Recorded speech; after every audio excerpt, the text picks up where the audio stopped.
Okay, so I think we're live now. I'm just going to check. People may already be able to hear us. Right, okay, brilliant. So thank you everybody for joining us at the meeting tonight. My name's Steve North. I am the branch secretary of Salford City UNISON. I'm going to introduce our speakers in a moment, but just before I do so, I just want to welcome everybody to this event. We're holding this at a really important time, as I'm sure people watching this will be aware.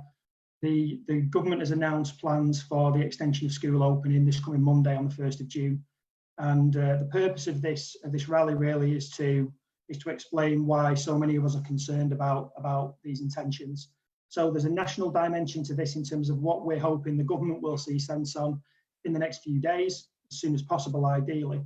But also there is a local element to this in terms of our position here in Salford, where as Salford City UNISON, we represent people who work in Salford schools. So that's the purpose of the rally tonight. Some of the speakers will speak from a national perspective. I'm sure we'll talk about the national picture and why organisations like ours, UNISON, the NEU, and other education unions are making the pitch for a revisiting of that date. And I'm really pleased that we'll have Kiri Tunks joining us on the call, who is a past president of the NEU and also a current national officer.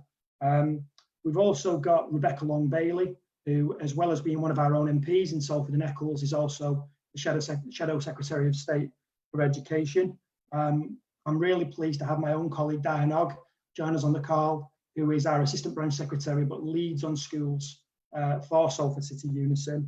And then we'll have a brief message from a UNISON National Officer who unfortunately wasn't able to join us due to technical problems before I bring in Nahella Ashraf from Stand Up to Racism, who will explain why there is a particular concern from their point of view in terms of the plans to reopen workplaces and schools before it's safe to do so.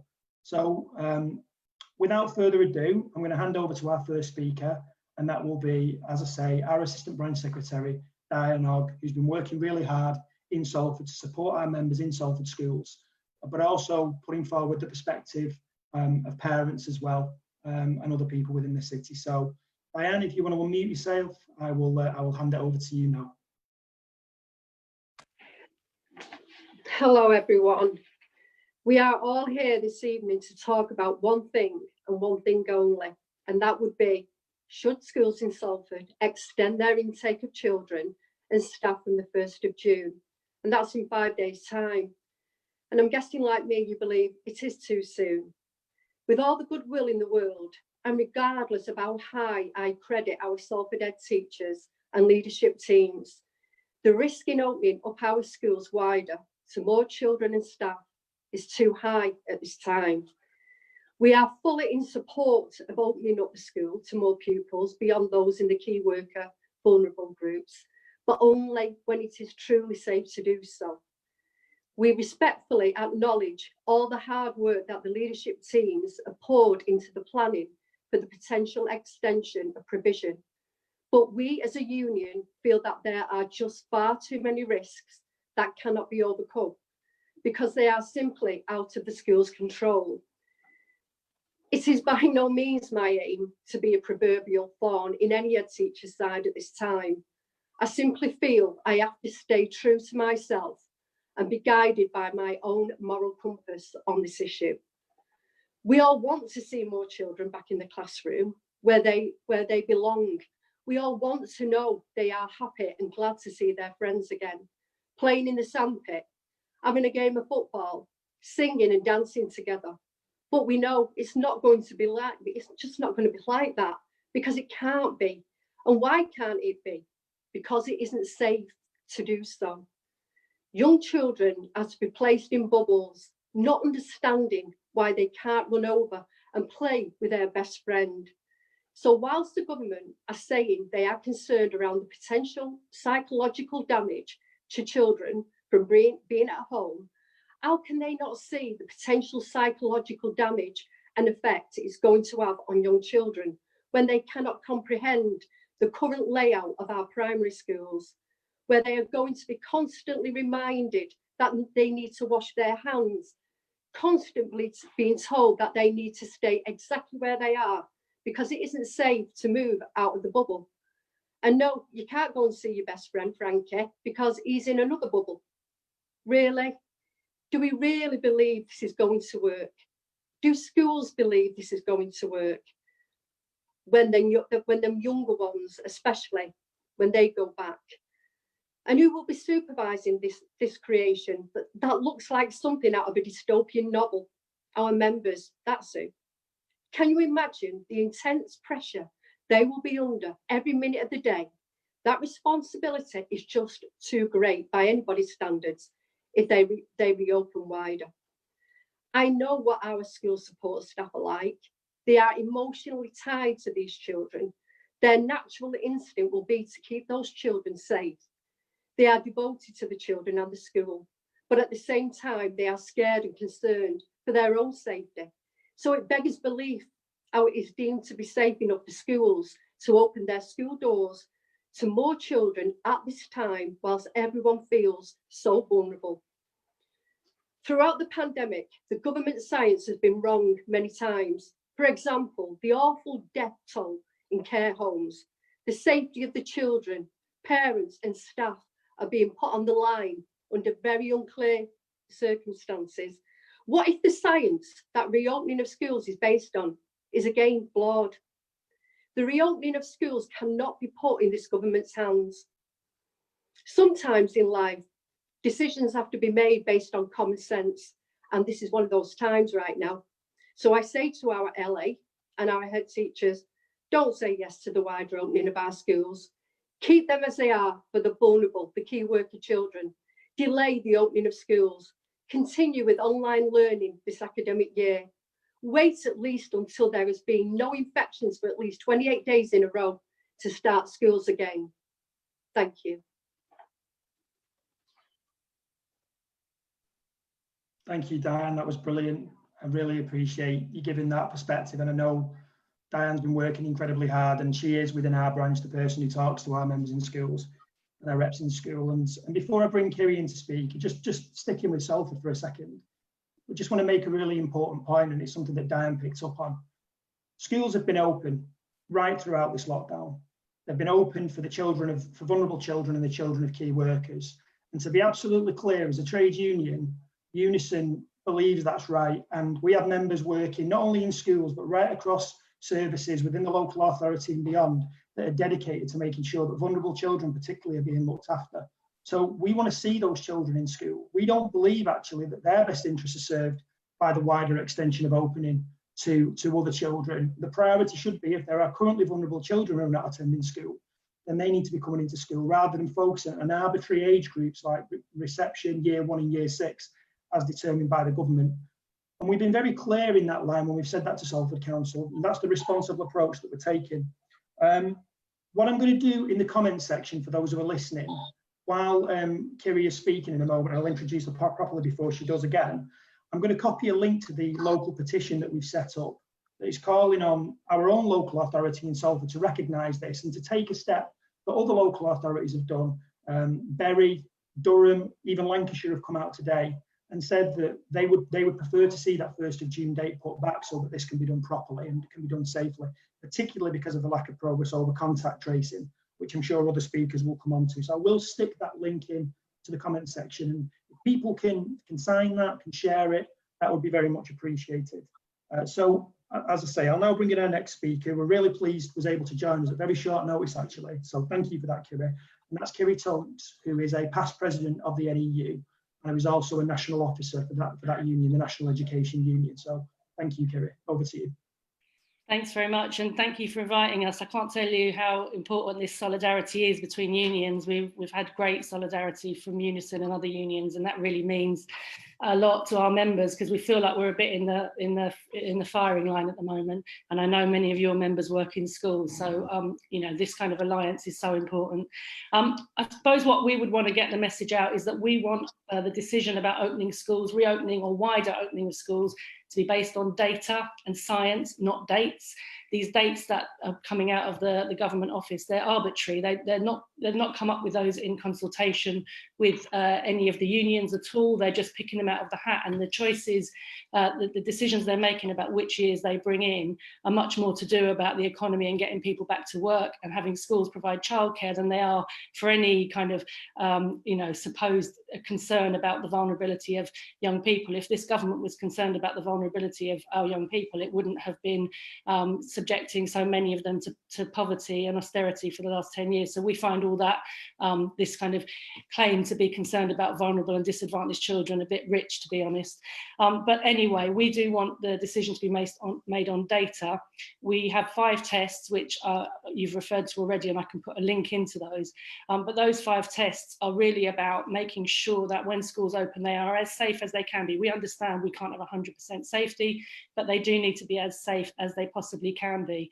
The union's also written several times to the government to ask questions about the science, and we've had no answers. And we've got a document as well that I can share, which in which the union actually attempts to answer our questions by finding the science that the government seems incapable of finding to base their decisions on scientific fact. We've also looked at the SAGE modelling, and it's clear that there were 7 or 8 models made by SAGE about how you might open schools safely. And the one that the government chose was not any that had been proposed or modelled by SAGE. So even by their own scientific advice that they say they're following, they're just doing their own thing. And people will have seen the independent SAGE report, I'm sure, where actually scientists looked at all the science much more objectively and have said very clearly that they think that 1st of June is too early, that in actual fact, holding back for at least another 2 weeks would halve the likelihood of transmission and therefore make the return or the wider opening of schools much more safely. So that's the science that we're sticking to. The government's changed its advice 41 times this week, which is making it absolutely impossible for school staff, leaders, teachers, teaching assistants and so on to actually plan properly to make schools, you know, safe places to be. So we want to have schools opening when they're safe. We do not want to have arbitrary dates. And we've had real success in organising our members around this. And I think, you know, it is good to see so many workers actually stepping up, getting involved with unions and actually starting to organise collectively, because we think we've really started to push things back and to ask questions that need answering. And I think the wider public can see that where we're coming from is about concern for young people, for their communities and for our members, and that's a good place to be, that is what unions are meant to do, is look out for people. Just as a footnote, it's worth noting that since this debacle started, the NEU has gained over 20,000 new members and 2,000 new reps, which is perhaps more impressive. So we have got reps in workplaces that we never had reps before. So members who were maybe just members because you are a member are now getting actively involved, and we're setting up negotiating committees in workplaces, and that's really, really good for the, you know, for ensuring the health and well-being of our members and our young people. So in terms of what we want community allies to do, first of all, you know, this is brilliant. Thank you. Keep inviting representatives from workplace education unions into these sort of meetings so we can talk and share our perspectives. That's brilliant. We do want to thank Rebecca Long-Bailey, because she's been absolutely brilliant in terms of standing up and saying what needs to be said in government, and it's so great to have a shadow education secretary. Wish you were the education secretary, but to have a shadow education secretary that is really listening to the workers in the education system and you know, making sure that our voices are heard. So thank you, Rebecca. I know a lot of our members are really grateful to you for doing that. Parents, we want you to raise questions. You are a really powerful force. Head teachers listen to you, councillors listen to you, MPs listen to you. They know that you are powerful voices in your community. So please raise your voice. We have a link I'll put in the chat in a minute, how you things that you can write to your MP about and get them to act for you. I know there's a lot of councils in the Northwest that are, you know, making statements saying they're not opening, that they are going to make sure that they're following the 5 tests and so on. on. So we want to try and lobby and get as many councils as we can doing that kind of thing, because again, they are an incredibly powerful force. So really, just to end, because I know you've got other speakers and there may well be questions, just to say that we do not want to reopen schools more widely until they are safe. We are doing our best to meet the needs of vulnerable workers and the workers of key children as they are. Our schools have been stripped of funding. They are not very well set up to now try and remodel a whole kind of social distancing programme that is going to be really hard to put in place. We think that if we can put off the wider reopening of schools for, longer, 2 weeks as a minimum, we can really make sure that we're bringing down the numbers of COVID cases, which is one of our 5 tests, and also that we can that gives the government time to put their testing process in place, although the news today doesn't give me a lot of confidence about that. But until we've got those 2 things in place, we think that opening schools is a really dangerous thing to do. So that's what we're going to be calling for. Thank you.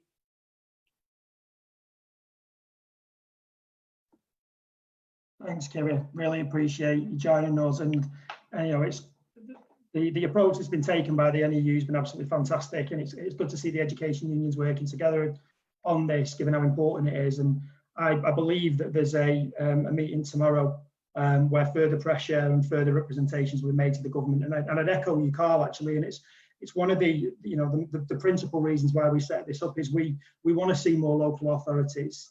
Local authorities who know and who have said in other ways in another forum that the way the government has handled this whole thing has been completely wrong and has shown a blatant disregard for a lot of our communities. We need them to come out and add their voices to the growing number that are saying that the 1st of June, this coming Monday, when we're so far behind on things like test, trace and isolate, as well as the other tests that you've referred to, it's far too dangerous situation to find ourselves in. So thank you very much for joining us. I have just posted the petition in the comments, so if people can sign that, share that. Kiri mentioned that there's a few other things that she might want to share. Obviously, more than happy for you to do that as well, and hopefully people can support the various initiatives. But rest assured that as education unions, we are working together. I just wanted, before I bring Rebecca in, I just want to mention something as well that UNISON commissioned nationally, which was a survey that we did of our members. We surveyed 45,000 of our members who work in schools. In a very short space of time, 45,000 responded, and 98% of them said that they did not believe that the 1st of June date was led by safety. 30% of our members said that they were losing sleep. Now, these are people who continue to work through this pandemic, providing support for vulnerable children, for the children of key workers. They've been prepared to do that and prepared to continue to do that. And they're losing sleep. And, 2% of them think that this is led by safety. Now, I don't want to get party political necessarily, but a lot more of our members will have voted for this current government than 2%. So there will be a lot of people who even voted for the current government who are saying that this is the wrong thing to do. So, it's overwhelming how strongly people feel. Kiri mentioned we're always really proud to have Rebecca come and join us. She's one of our local MPs. She's always been incredibly supportive to the work the trade unions have done in Salford, particularly our branch here in Unison. So really pleased once again to be able to introduce, as I say, our Salford and Eccles MP, but also the Shadow Secretary of State for Education, Rebecca Long-Bailey. Over to you, Becky. Thanks very much for having me on. It's a real pleasure. I just wish I was talking about something a bit nicer than this, unfortunately. And as you've heard from, Kiri and Diane already, I don't think there's any parent or any member of school staff that doesn't want to see children return to school for their emotional well-being, for the academic support that they need. But it's got to be done when it's clearly safe to do so. And parents and carers and school staff have got to be reassured that when that wider reopening happens, it is going to be safe. And at the moment, they're not reassured. And the government guidance that was issued a few weeks ago, it's got serious problems all the way through from the feasibility of social distancing. I mean, anybody who thinks that you can socially distance a group of reception children, has gone a little bit doolally themselves, because it just isn't possible, with the best teacher in the world. But there's also concerns about how stringent the guidance is. The government talked a lot in the early stages about modelling their work on things that had happened in other countries such as Denmark. and there were a few Tory MPs who lauded the work of Danish unions and the Danish government. And what happened in Denmark was very different to what's happening here. Firstly, the Danish authorities worked with Danish trade unions to agree a set of principles before they moved to a wider reopening. Secondly, infection rates were very, very low. I think they had about 500 deaths. We've got deaths in the tens of thousands. And they also had a set of very, very stringent safety measures, particularly on social distancing, to the extent that where they opened primary schools, they were even sourcing space within secondary schools so that they could space out those primary school classes as much as possible. And that hasn't really happened here yet. And that's why it was so important to get that task force set up that brought together all the education unions, all of the experts across the sector, so that they could examine the science and they could agree on a list of principles that every school had to follow. And if they could meet those principles, then yeah, it would be safe for them to open in a certain phased way. And if they couldn't meet those safety principles, that it wouldn't be safe to follow. Now, what has worried me over the last few weeks is that when trade unions have spoke up about this, and they did so at a very early stage, the NEU, for example, issued 5 tests, and they were very, very reasonable tests. I'll just read them out to you. The first one was that we need to see lower cases of COVID-19 and a sustained downward trend. The second test was that we've got to have a national plan for social distancing. The third was that we've got to have test, track and trace in place before schools move to a wider reopening. Fourth was that you've got to have a whole school strategy when you have a case of coronavirus within the school to protect everybody else and stop further infection within the community. And then the last point was protecting vulnerable people, both pupils who have vulnerable family members, and staff who might be vulnerable or live with vulnerable family members. So that was not unreasonable. I don't think anyone would think that that 5 list of principles there was an unreasonable request. But what we saw in the press was a demonisation of school staff. They were called out for being obstructive, trying to hold up the economy, being militant. And anybody who knows a lot of the people that have led this from within certain trade unions, certainly not what I'd describe as militant by any stretch of the imagination. So it's so important, I think, for everybody on the call to realise that the education unions have been expressing grave concerns, but very reasonable concerns that I think are shared by most parents across the country. And I'd ask people watching this to support the unions in their discussions with government in the next stages. In terms of what I've been asking for, so firstly, we wanted to see the government's scientific advice, because the government announced its guidance and its plans to reopen before it had actually published its own scientific evidence to prove that it was safe. Now, they published that advice on Friday last week, and the guidance itself, as Kiri has already stated, the government actually didn't adopt many of the measures that were in the government's own scientific advice. The scientific advice itself clearly states that there's ambiguity and a lack of evidence in relation to the infectivity of children.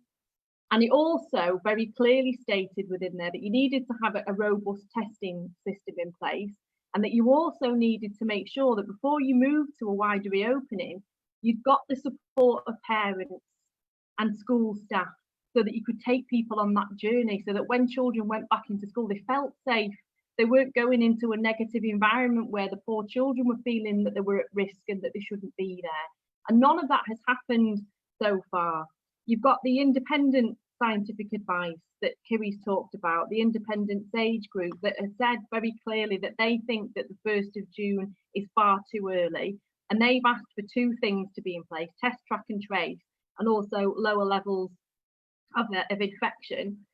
We also had the British Medical Association coming out last week, I think it was, supporting the National Education Union and asking the government to really consider the tests that had been set out by unions before they made any further premature mistakes or took any premature action. And then you've got a whole other range of scientific sources. The Office for National Statistics said in the last few weeks that age doesn't affect the likelihood of being infected.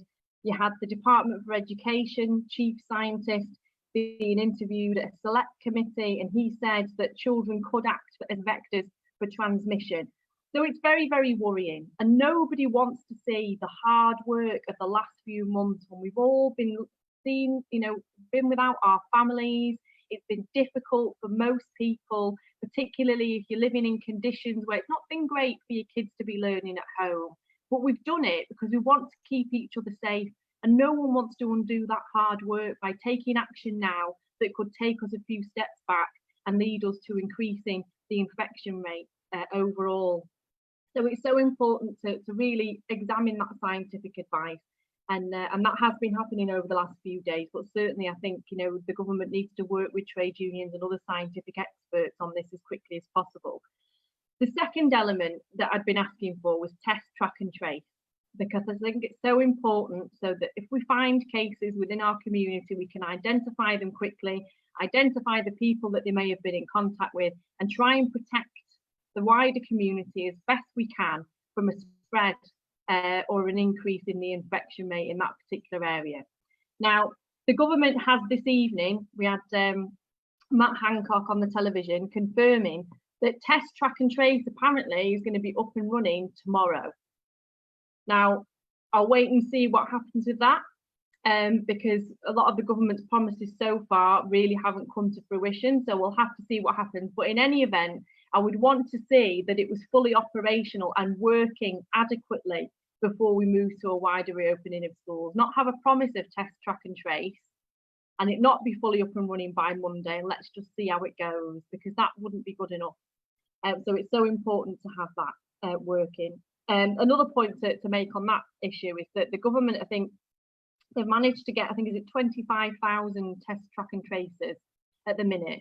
But experts certainly over recent weeks have stated that we should be looking at upwards of 50,000 people or so to be able to roll this out to the scale that it needs to be done.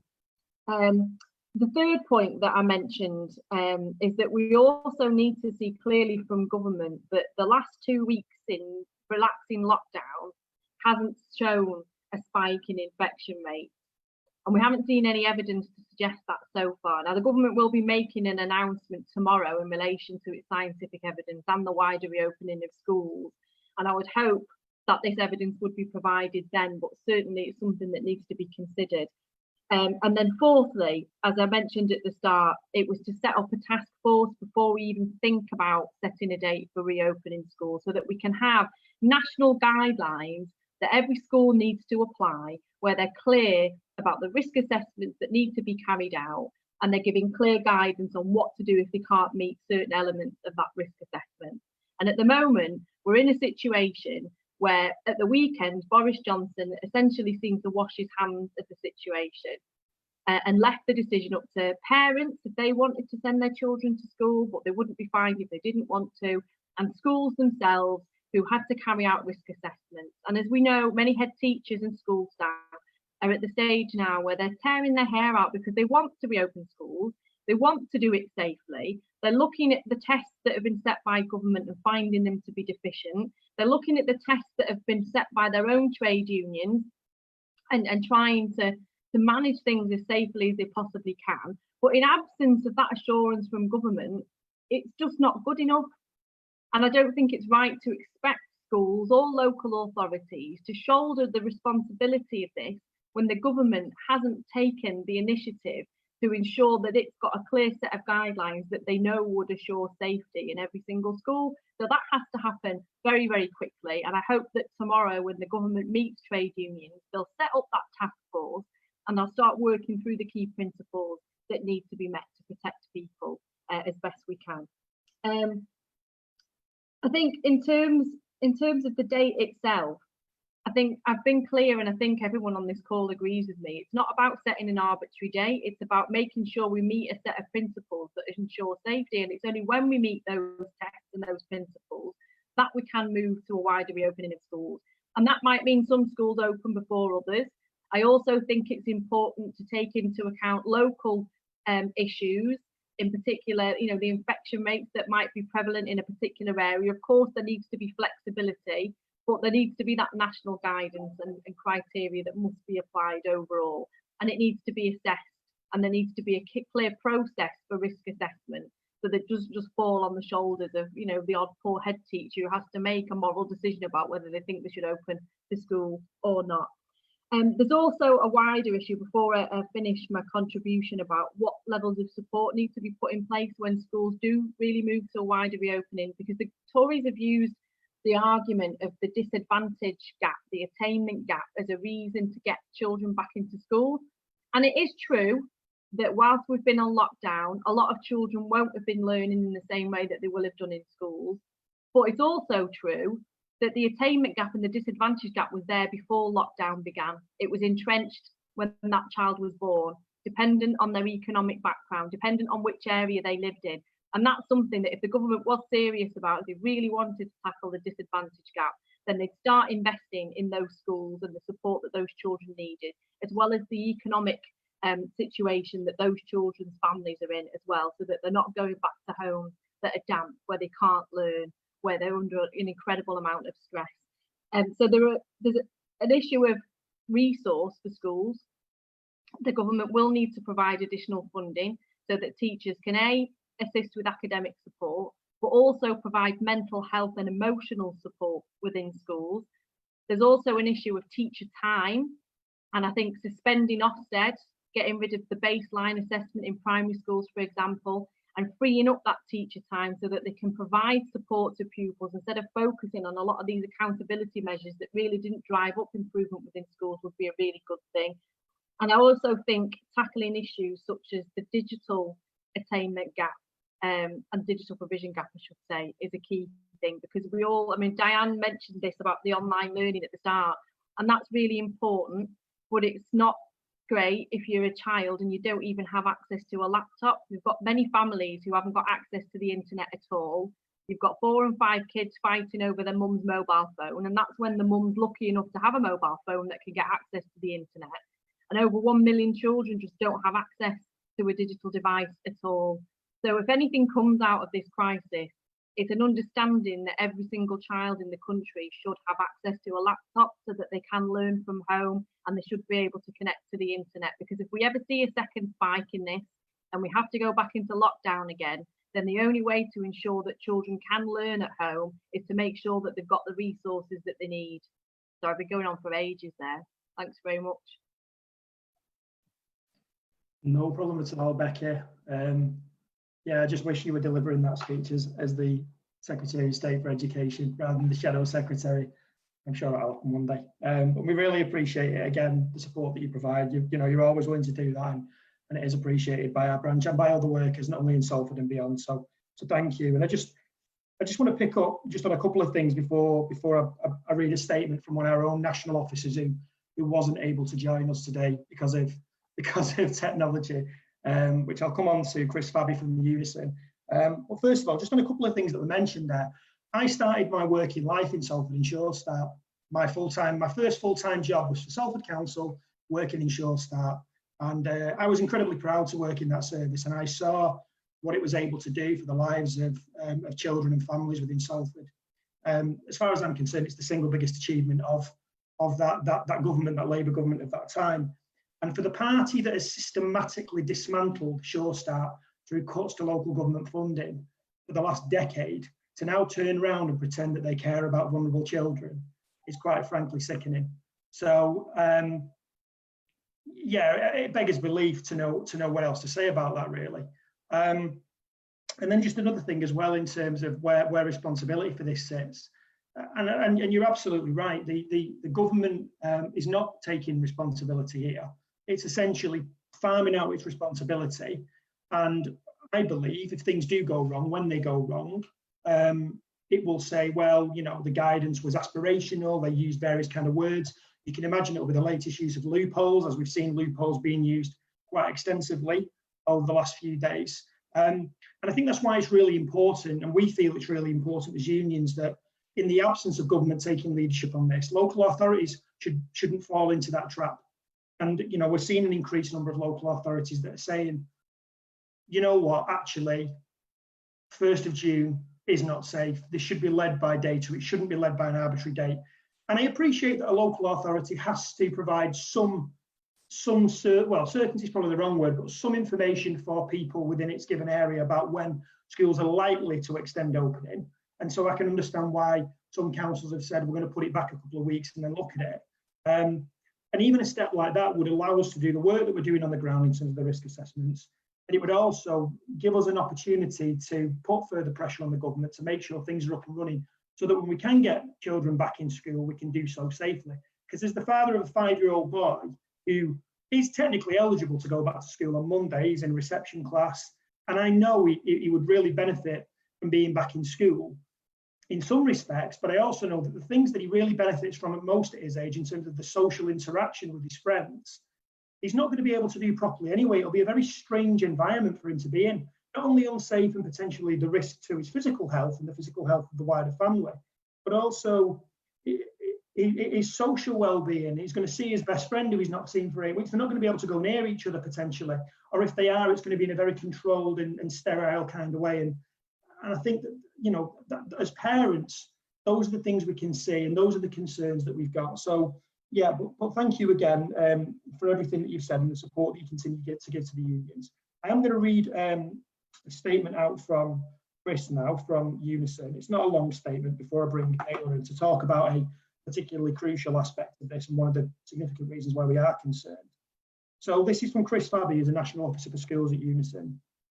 And he writes, to all school workers in Salford, apologies for not being able to dial into your call today due to IT issues.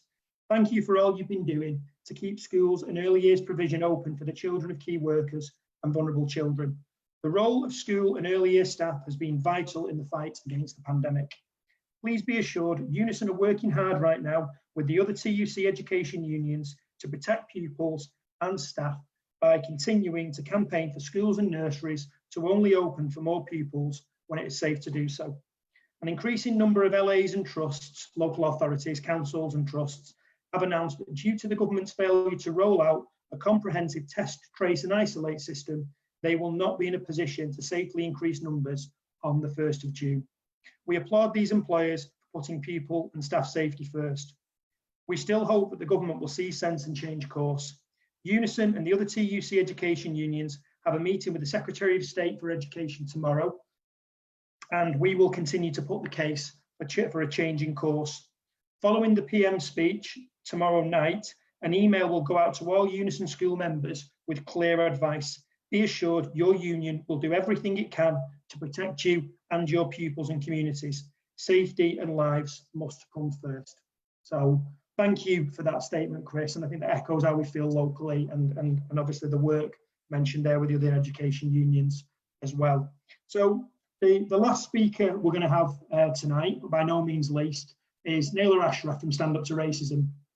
And we felt it was particularly important to bring someone on from Stand Up to Racism, which is an organisation that our branch of UNISON, I think UNISON nationally as well as other unions are affiliated to, because people may have seen that there is a particular concern about the impact on people from Black and other ethnic minority communities.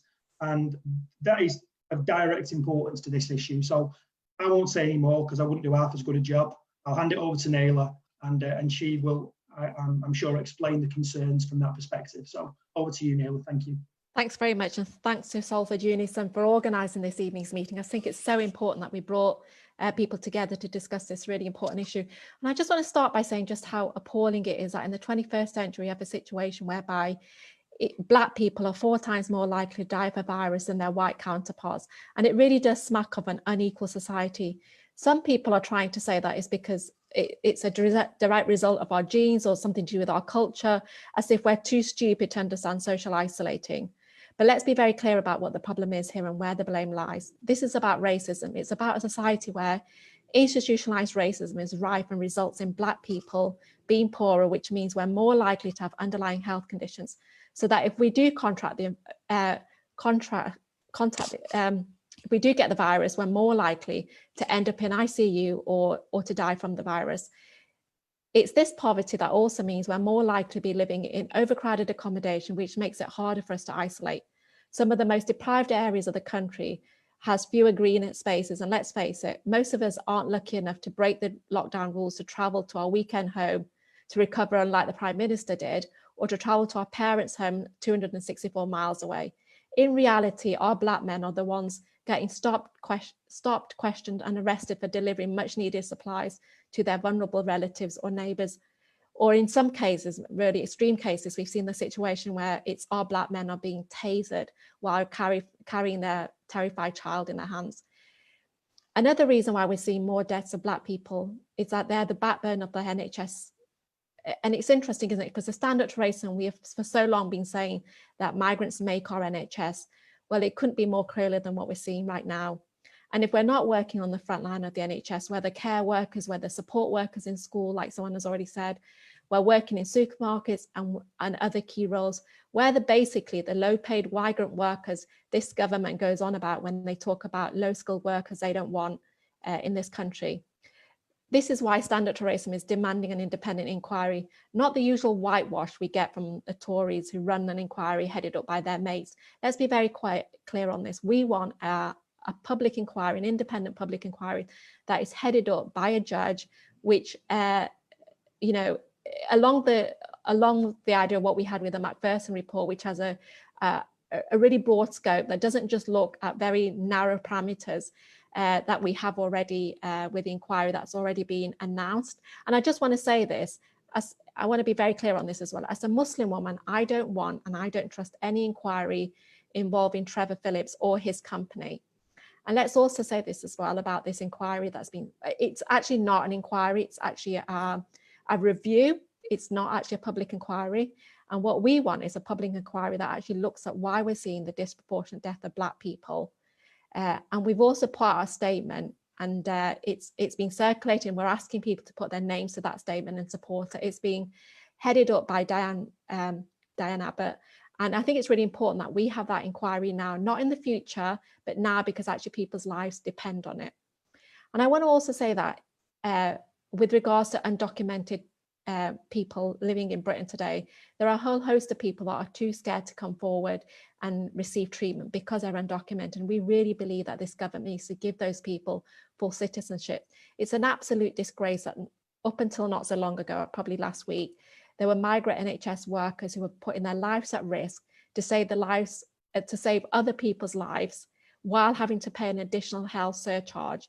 So basically they were having to pay a fee whilst working in the very service that is keeping the rest of us alive. And it's not just that themselves are having to pay the fee, their whole families are having to pay the fee. And we think that's wrong, especially bearing in mind that they already pay their taxes, and out of which money is going towards the NHS. So we don't see why they should be penalised as migrant workers. And I think it's great that the NHS charge has been scrapped for NHS workers, but we believe it should be scrapped for all workers, because like I said, they already pay their taxes like the rest of us. And I want to say this about the rush to lift the lockdown. Yet again, what we're seeing is the Tories and their rich friends who are putting their profits before our lives, and in particular the lives of Black people. Whether we're Black people, we're old, we're vulnerable, we are not disposable. Let's be very clear about it. Others, as I said, it makes no sense for them to open schools, and we absolutely Stand Up to Racism back the NEU's calls for the government to meet the five standards, and we absolutely support what the NEU are doing to make sure that they're not just keeping our young people safe, our young children safe, but they're also keeping the staff safe, and as a result of that, their families as well. The government has tried telling us that it's, you know, the rush to open up schools is about helping children, in particular vulnerable children. And as previous speakers have said, in reality, it is this government that has cut funding to Sure Start, community group, youth services, and other support that has been helping or should have helped vulnerable children. And let's not forget, it's that under this government that we've seen a huge increase in the dependency on food banks. So let's not take any lectures from this government about how they are rushing to open up schools because of vulnerable children. The people really looking out for vulnerable children are the people like the NEU and other trade unions that are fighting and pushing back on opening schools next week. And I just want to finish on a couple of points. We have to be very clear about this. The far right may, and have in some cases, tried to organise around this pandemic. And if that happens, we have to be ready to build an alternative and a mass movement against what they do. And I'm really pleased with that in the Northwest, we have actually pushed back the likes of Tommy Robinson, and absolutely fantastic that we did that. And I know people in Salford were central to that campaign, but we have to also be very clear and not get complacent, because they can organise. We have seen a spike of racist attacks against people in the Asian community, and we need to be prepared to stand and build a campaign around that issue and against the far right they try to mobilise. I also want to say this, just finishing off, we've had lots of people that have talked about how we all need to come together at this time, and that, you know, the virus is a great leveller. Well, let's be very clear, it isn't a great leveller. You only have to look at the disproportionate death of BAME people to understand that this is not a leveller. We need to hold this government to account, because all of our lives, but in particular, obviously, Black people's lives depend on it. When this government promotes their hostile environment and attack the Windrush generation, it's the Black people that are now the key workers keeping this country ticking over. It's not politicians, it's not bankers, but it's actually low-paid migrant workers that are keeping this country going. And so we have to make sure that this government starts making decisions that puts our lives at risk. Let's hold this government to account, and let's make sure that we push them back and we force them to put our lives before their profits.